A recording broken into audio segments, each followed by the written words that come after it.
we've been in school mode for I don't know how long. And so as new grads, we often found ourselves applying to so many things. In high school, we were applying to college.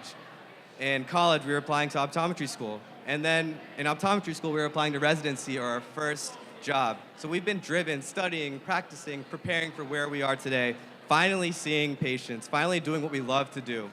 After so many didactic lectures, labs, whatnot, we had the final opportunity to see our patient, a real patient, from beginning to the end. I love that moment, sharing that opportunity, being able to take action and to meet the needs of what the patient needed. So my passion was compassion. And so I looked into research this topic, how compassion is related to healthcare, and kind of get a sense of where this is at, literature-based, data-driven. And so I found this one doctor, this intensive care unit doctor, Dr. Stephen Treziak. He's done a lot of work in this topic, and I'd like to share some of that work today. So what is compassion? Scientists define it as the emotional response to another's pain or suffering, and how we're involved in this authentic desire to help. They studied and surveyed Americans, and basically 50% of Americans say that our healthcare system and providers are not compassionate. So what are we missing here as providers? Why aren't we providing this compassionate care? Is it that we're spending too much time looking at our computer screens, typing into our charts, and then not looking into our patient's eyes or having that meaningful discussion? Science shows that compassion for others can have a direct positive effect on the person providing that compassion's own self-well-being. There's actually 20 different mechanisms of action by which compassion can have beneficial responses to the patient. I want to talk about a few of those, one of them being the most practical. Basically, if a provider is compassionate, they're going to be more likely to be more meticulous about their patient care.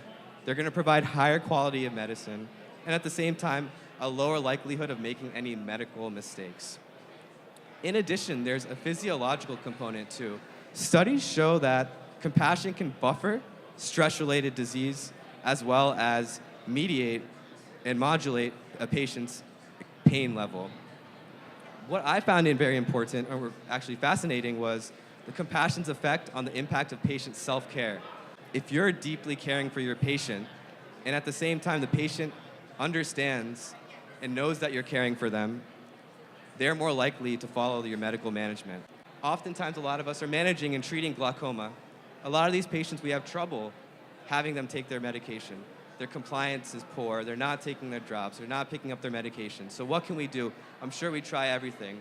So if the simplest thing is to getting to know them as a person, and we know that can help them be more adherent to their medication, it seems like a simple solution to me. We always talk about, do we have enough time in the day?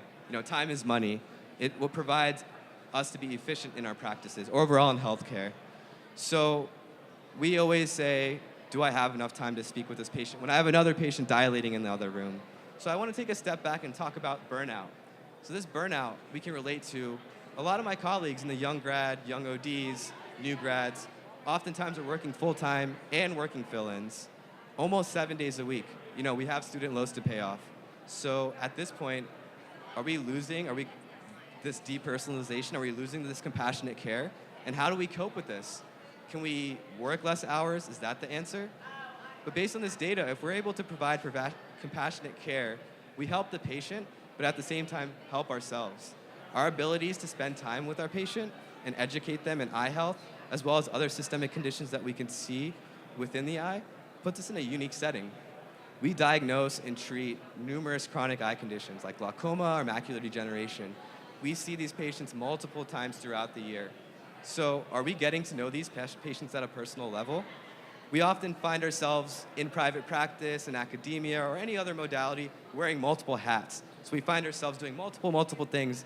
And so we think that it's a difficult thing to spend that extra moment. But really, the extra moment is just 40 seconds. So we have to be able to provide that 40 seconds of care, that extra 40 seconds, to provide the best care for our patient. We oftentimes in social media see these different challenges, right? You're like finding these things that are funny or don't make sense. But why not provide a 40-second challenge? Look to someone around you that needs some compassion. Give them your 40 seconds of compassion and see how it transforms their experience and yours. 40 seconds of compassion for a patient or for you is everything, and it definitely has changed for me. And optometry can use this compassionate care to set us apart from all these emerging forces that we're seeing today.